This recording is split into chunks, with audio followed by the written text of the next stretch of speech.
Hi, I'm Trish. Thought I'd make you a quick little video before I head out. I see a lot of people in the groups and stuff talking about, oh, you know, like I've gone off track, I've fallen off the wagon, I'm regaining weight, I can't get back to where I used to be, my weight's plateaued, I don't know how to get things started again. And that happens to me on and off. Especially since I had my big surgery earlier this year, and then I had the revision surgery on my lap band in June, and it's November now. I've had a couple of fills, but I still have zero restriction in my lap band, so I'm flying solo, and it's really, really hard. So, you know, my weight was creeping up. It actually crept back up to, when I had my breast reduction done, I was around about 85 kilos. That's what I wanted to be, and I'd actually gone a little bit under that, but I didn't want to be too much under that, so I went back up to about 85. My weight at one stage went right back up to like 98.1 kilos. That's like 13 kilos gain in only a matter of months. Now, I wasn't able to get to the gym. I was recovering from surgery. I think a lot of that was like fluid retention from healing and stuff. And then, you know, with having no fluid in my band, it's just been ridiculous. So I got it down from that 98 back down to about 89 kilos, I think. But I had to do Optifast to do that. Stop the Optifast, of course, weight goes up again. So I went back up to, I think, about 96 kilos. Now, I've got to have this abdominoplasty next year, and if I'm not 85 kilo, actually, it's around about 87 or 88 kilos to bring my BMI back down under 30, but I want to be 85 kilos. At the time my surgeon will be 85 kilos. So, you know, that means at 96 kilos, I've got 11 kilos to knock off. Now, I'm not 100% sure when my surgery is going to be next year, but most likely somewhere between February and April, and it's already the middle of November. So I thought, I don't want to be in another situation where, you know, I get called up mid-January to say, oh, we can do the surgery in the first week of Feb, and then all of a sudden I've got, you know, like 10 or 15 kilos to lose. I don't want to be in that situation. So, you know, I have been thinking about that for the last couple of months, and, you know, I've tried, you know, I'll increase my exercise, I'll cut down on carbs, I'll drink more fluids each day, and, you know, I'll be really good. I just won't eat shit food. That doesn't work for me. I need structure. And so, you know, like I tortured myself with that for a few months, and, you know, all the really bad habits were sneaking in. You know, like I'd go to the shops and I'd stop at the bakery on the way home, and, you know, at first it was just, okay, well, I'll have a pasty, or I'll have, you know, like a vanilla slice or something. And then it started, I'll have a pasty and a vanilla slice. I'm gonna get pizza tonight. I'm gonna have fish and chips. I'm gonna have chicken and chips, and just all that shit food and bad habits that I had before I got banded creeping back in. And of course, I was able to eat all that shit because I've got no restriction in my band. So, you know, that's why my weight crept up. You know, I'm not perfect. It's really, really hard, and I understand how other people, you know, fall off the wagon and how it gets hard and how they regain weight, because it is hard to keep that perfect diet all the time, and that's essentially pretty much what you've got to do to maintain your weight. It's really, really hard. So anyway, I know in myself what I need to do when I need to lose weight, and then when I need to maintain weight, although maintaining is it's a lot more relaxed, because you don't have to have less calories. You've just got to, you know, like, even it out, and, you know, you can still have, you know, a lot more special treats and stuff, as long as you keep some sort of semblance of a grip on it. So I sat down about 2 weeks ago, and I thought, if I don't get a grip on this, you know, I've got a couple of months now to knock off this weight. I would rather do it now, slowly, rather than having to do it all at the end. So I realised the only way that it's going to work for me is to count calories, and I hate counting calories. And I'm sorry, I thought there was a spider on my wall, but there's not. For me, I hate counting calories, and because when I count calories, I'm really strict. I write down every single thing I eat, I weigh everything, I look up the calories for everything, I calculate the calories, and every single thing that goes into my mouth, and that's a lot of the how I lost all my weight was just by being really, really obsessive, you know, like keeping carbs really, really, really low. And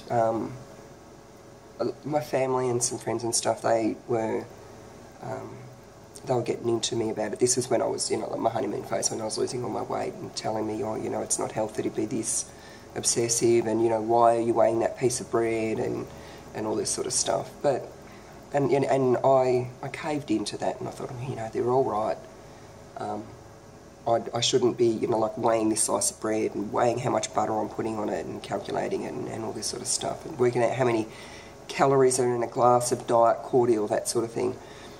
But I've found, since I've been regaining weight, since I've not been obsessive, that's just what I need to do. As a person who is going to struggle with obesity for the rest of their life, irrespective of what my weight will be, I need to be obsessive. I look at myself as having a medical condition, and, you know, a medical condition like any other medical condition. Like, you wouldn't say to an asthmatic, oh, don't worry about taking your preventer medication and you know, monitoring your lung function and all that sort of thing. You'll be right, mate. I think it's unhealthy to be obsessive.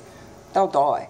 It's like if you said to a diabetic person, oh, don't worry about the sugar, mate. Just don't be worrying about how much sugar's in that. Just eat it. Eat what you want. Don't worry about checking your blood sugars. You'll be fine. I have obesity. I need to monitor how many calories I put into my body, and you know, consider how many calories I'm, you know, or how active I am, and how that affects my calorie intake for the rest of my life. I'm hoping, I'm very, very, very obsessive about it at the moment, because I need to be. That's what works for me. I'm not good at looking at a meal and just knowing how many calories are in it, so that's why I do need to look it all up. Now, I'm not saying that this is what you have to do, but this is what I do, and I know that the people are always asking the question, how do you get back on track? This is how I get back on track. I download an app called Monitor Your Weight, and it's absolutely fantastic. You plug in your starting weight and the date, you plug in the weight that you want to end up and the date that you want to end up that weight, and it calculates it all, and you put in, you know, your height and your, you know, all that sort of stuff. And it's got a graph. It shows you a projection of when you'll get to that weight, going by how much weight you're losing, and it also tells you how many calories you need to eat each day to achieve that goal. And then, you know, if you're running ahead of schedule, it'll give you a projected earlier date. If you're blowing out a bit, it'll put the date, you know, further away. And it's just a really, really good app. It's the one I've always used right from the start, but I don't use it all the time. I only use it when I really need to lose weight. I also, because I'm not good at calories, I do use Calorie King, but I also got myself this little folder and all these little, and this is what I'm talking about when I say obsessive. And it's got, you know, like the tabs down the side, and I just write in there like all the common foods that I eat and common meals. Like tonight for dinner I'm having turkey meatball soup that I made myself, and I've worked out the calories, and I've worked out the calories roughly on, you know, how much calories is in each serve. So that's in here as well. You know, if I have turkey meatball soup, look it up in my little book. It says turkey meatball soup, 300 calories per serve. And so I just write down my common foods that I eat and how many calories per 100 grams of that food, so that I'm not having to, you know, continuously look it all up online. It's all in here. And, you know, then if I have a new food that's not in here, I just add it as I go along. And then I keep my little notebook, and this is really, really messy, and it's got other notes that I scribble about through the day. In my little notebook, I make a plan each day, because I find that really helpful as well, rather than just winging it through the day. I plan each day what I'm going to have for breakfast, lunch and dinner, and for me to lose weight I do need to be quite strict and only have 3 small meals a day. If my calories are okay towards the end of the day, I'll throw in another meal, or if my calories are too low, I'll throw in another meal, because I'm not going to do myself any favours if I don't have enough calories. So I write down the meals that I'm going to have each day, and that's where I work out the calories. I write down how many calories per 100 grams, and I weigh the food and then work out the calories on it. And on this side, it's just like the summary. You know, like I had a jar of coffee, that's 60 calories. I had, you know, breakfast, that was, you know, 210 calories right then, and I keep a running total as well. So I know that is very obsessive, in case you couldn't see it. It's very, very messy, but that's what works for me. It's just what I need to do to keep myself on track, and it's working. I started, when did I start? I wrote it down. I wrote myself notes. I started back 9 days ago. I was 96 kilos, and today, 9 days later, I'm 92.9. So I've lost 3.1 kilos in the first 9 days. Now, a lot of that will have been just fluid weight, because I've gone from eating as much carbs as I want to really restricting my carbs, so it will just flush out all of that carb fluid out of my body. And I have been going, initially I was going over the calories that I was supposed to be having, but still losing weight. Yesterday was a very low calorie day. I only made it to just a little over 900 calories. That's not enough, but I didn't have it in me to eat anymore, because now I'm only eating 3 small meals a day. My appetite has really decreased. What prompted this? When I started this, I was curious just how much I was blowing out. So I decided to do a calorie count for a day, eating how I had been eating. And I'd been eating much bigger meals, and I'd been eating just so much shit. So I thought, I'll do an experiment, and I'll just have one last day eating how I have been eating, but not cheat myself, not go, oh, well, I'm not going to eat that because I don't want to count those calories. Because, you know, when you're counting calories, that's another reason it works. You go to yourself, I don't want to put that extra butter on that because I've got to count those calories. So that helps as well. But I had a day where I just counted all of the calories that I had, and I was just horrified at how many calories. The calories came out to 3,240 calories in one day. And I'd been eating like that, so any wonder I'd been gaining weight. So it can be really worthwhile to have a look at how many calories you're having, and that'll just smack you right in the head and go, this is why you're gaining weight. On that day, just out of curiosity, I had 4 Jarrah coffees, quite a lot of diet cordial, but I mean that doesn't really count. For breakfast, I had eggs with onion and bacon. I probably would have put avocado on there and cheese as well. That breakfast was okay. That was only 335 calories. For lunch, though, I developed a baked sweet potato with all the fixins, you know, bacon and onion and avocado, cheese, like a mountain of sour cream. That one meal, that baked sweet potato, was 730 calories. 730 in one meal. And then, before dinner, I was hungry, so I had 4 Vita-Brits with butter on them. One of those little obsessions that I developed, because I love butter, and Vita-Brits are a vehicle to get the butter in. That came out to 685 calories. That wasn't even like a meal. That was I'm hungry before dinner. 685 calories. And then for dinner I had just chops. I had like 1,150 calories worth of lamb chops, because I was craving meat. But that 1,100 calories just in one meal, not even any veggies or anything, just meat, just chops. So I was horrified by that, and that I thought, oh, no, this has got to end. So now, as another example, I'll tell you what I had. I won't tell you what I had yesterday, because that was not a good calorie day. That was way too low. The day before that, which was a good day, I had 1,230 calories, which is good for weight loss. I had 3 Jarrah coffees, lots of cordial, because I also keep track of how much fluids I'm having throughout the day. So on that day I had the equivalent of about 2.5 litres of fluids, that's great. That's fantastic. For breakfast, I made myself porridge, and when I say porridge, it's like a 1/4 cup of oats with 3/4 of a cup of oat milk and a small handful of sultanas. So that porridge, because of this, and I also put in a couple of tablespoons of chocolate protein powder.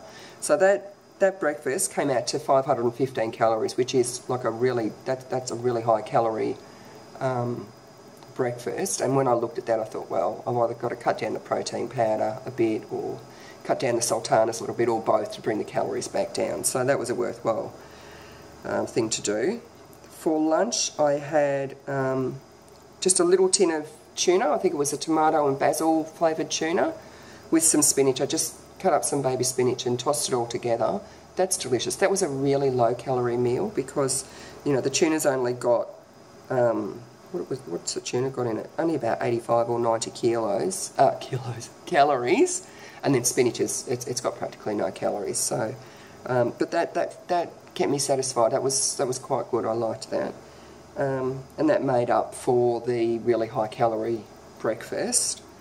And then I had, it's like a chicken and mushroom pasta creamy sauce that I make, but I had it, and you're supposed to have it with pasta, but I just had it without the pasta, so it's just, you know, chicken, capsicum, mushrooms, red wine, cream. I think that's all that's in it. And that's, I'm not sure how many calories are in that, but I know it would be somewhere between 300 and 400, so I just put down 400 for that because I prefer to go higher rather than lower.